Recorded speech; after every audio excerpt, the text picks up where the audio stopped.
Hey, this is Kevin Lee from the Elite Academy of Martial Arts, and this is Scott Enders. He's an instructor here. Today we're going to cover a little bit of simple Wing Chun, do some Pak Sao drills, and see how to apply it, the different ways of applying it offensively and defensively, and also doing a drill that will help you with your Pak Sao. So we'll get started.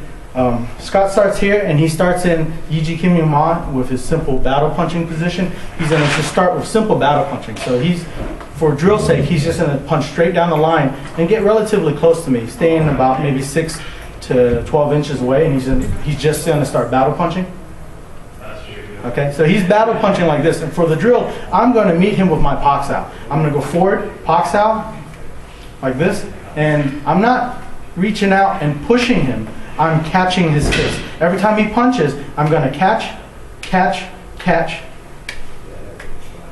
And as he starts to hit harder, I'm learning to sink my weight down, absorbing his punches, neutralizing the force of his straight punches coming in. Okay, and this is purely for drill. You don't fight like this. Okay, so what you want to do as you're Pak Saoing is you take your hand, you're going to curve it a little bit, relax it, and as the hit comes, it's just going to absorb. And you're going to keep your elbow relaxed but firm with your lats engaged so that it helps absorb the shock of his punch. And as he comes forward, my other hand goes forward, meets him, and then the next one comes, I'm going to circle this one out of the way, this one will move forward. Out of the way, this one moves forward. Don't patty cake it. Okay, going side to side, because then you'll have to race them to the center. My hand is already on center, moving forward to Pak Sao, moving forward to Pak Sao. And the other one comes back into a Wu Sao position, ready for the next defense. And this will help you gain the attribute of retracting your hand so that later on you can punch, you can Pak and punch, you can Pak and Sat Sao, you can Pak and Bilji, you can do whatever you want. Again, let's turn sideways this time.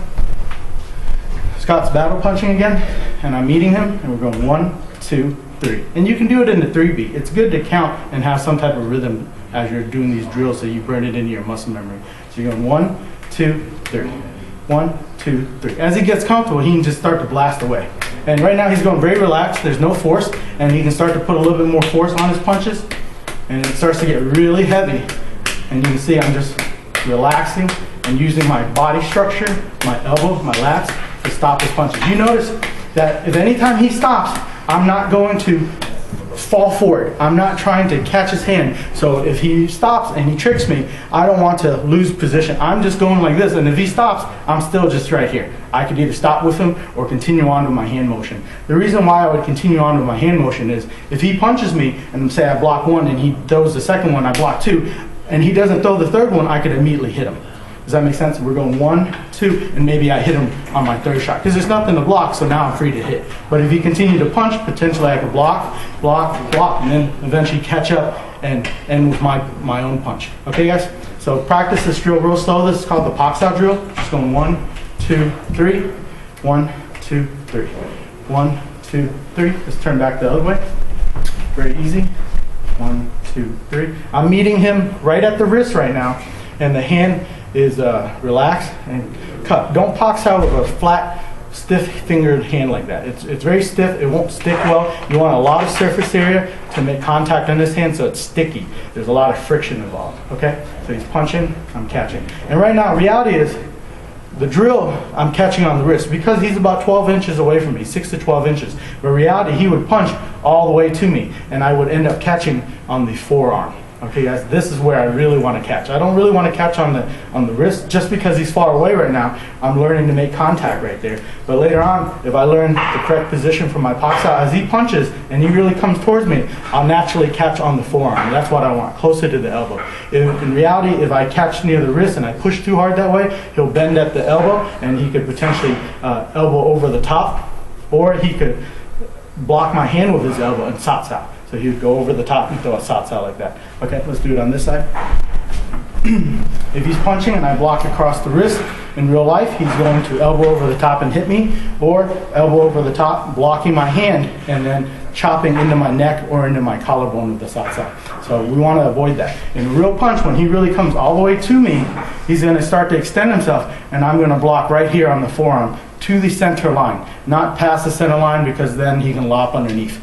Okay, so I'm blocking to the center line, makes it hard for him to lop. If he tries to cross center to grab, I can pin and trap him. Or if he tries to go past center, I can trap on top and just switch and hit. Okay, so as he's punching, blocking here for now. Remember, he's stopping short, so you pretending the contact that's here is really here when he extends. Okay, guys? So he's punching, Pak Sao drill. Just like that. All right, making sure not to reach out. Making sure to wait for him to catch in order to catch his hand. All right? Now, application, defensively, he punches. When he punches, my hand could be down. I don't see it coming, but obviously don't start this close if you're going to catch him. So let's go. More application now. When you're going to start this drill or try to apply this, never let an opponent get this close. If he's already this close, I should be hitting him. I shouldn't wait for him to hit me because it's very difficult to react to his motion. And usually it takes him 1/10 of a second to reach out quickly and hit me, and I need at least 2/10 of a second. I need to see it, and then I need to react to it if it's already in my muscle memory. If it's not in my muscle memory, it might take me 3/10. I would have to see it, it would have to go to my brain, and my brain would have to send a signal back to my hand to do something. So at this range, I should already be hitting him, or just go ahead and back away. So Scott's going to start a little bit more away. He's the aggressor. He's a little bit further, at least a step away. And when he decides to attack me now, if I use the Pak Sao defensively, this is one way we could defend. Maybe I'm in an argument with him and he reaches out to grab me. I could just simply parry his hand. I'm using the Pak Sao to push his hand slightly past center. My hand is on center, but because of the way his arm is extended, it pushes his past center. So as he reaches out, push back center, and I can just throw my strike right away. Okay? This could be, if this wasn't an actual combat engagement, he's just trying to grab me, I could just simply parry it.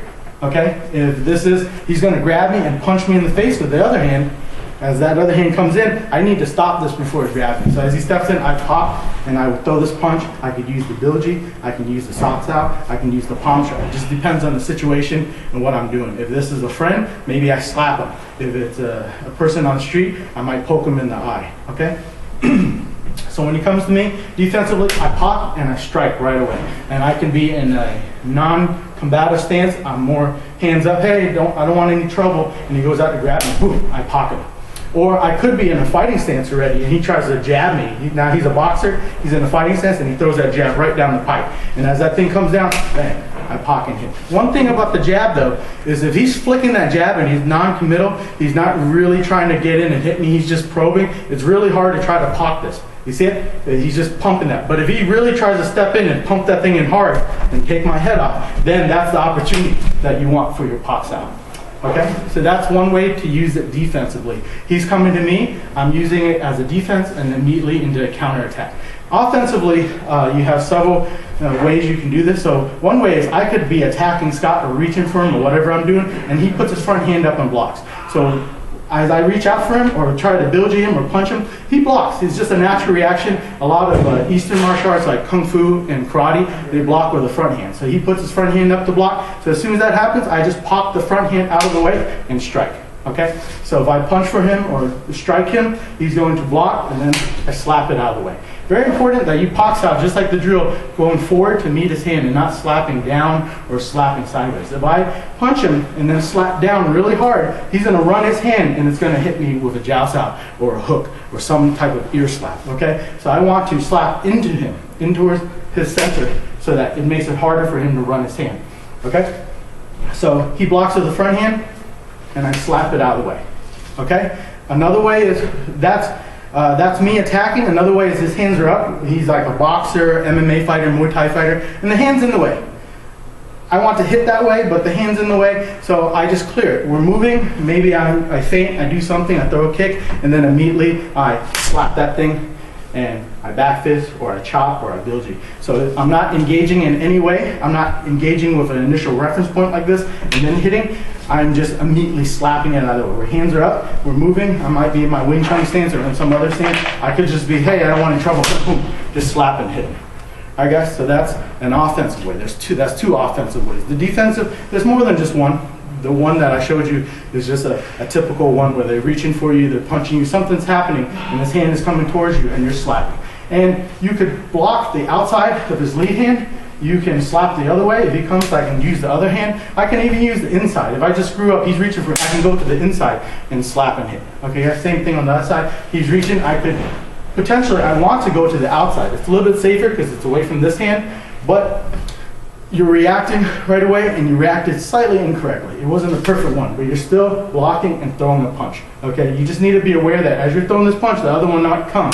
So you might potentially need to slap that and hit him too. Okay, or do something else. He reaches and I block on the inside, and then the next one comes, I can tanda. Okay, so we're not going to do tanda today, but you have lots of other options. It just depends on the scenario, what tool you use. Right? If you like this video and you would like to see more of it, please subscribe.